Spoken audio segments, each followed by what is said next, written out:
Clean air is vital to all of us, especially to children during their early years. Dr. Shapiro, a specialist in treating children's breathing issues at UCLA Medical Center, has written a comprehensive guide for parents called Take a Deep Breath. She joins us here this morning. There you see the cover of the book. Doctor, good to have you here with us this morning. You deal with young patients and parents every single day. What are the greatest concerns that parents do have right now when it comes to kids and breathing? Well, you know, I'm a doctor, but I'm also a mom, so I completely understand what parents are going through.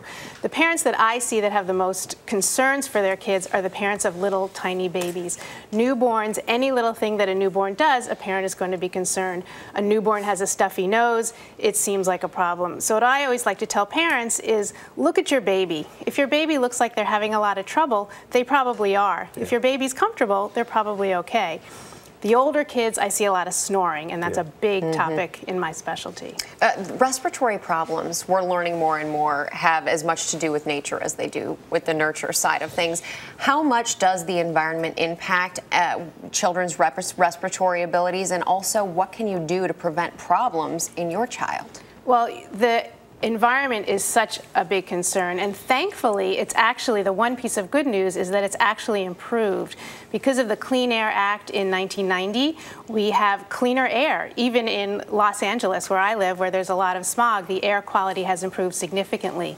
So the environment is actually on the upswing as far as improving the air quality. As far as the air quality in homes, what can parents do to keep that I guess just staying on the same trend, like you said, air quality on the outside is getting better. What about air quality at home? Well, the inside air quality is also a big concern. Babies spend most of their time inside. The number one thing that we can do to improve the air quality is not to smoke. This is a basic issue.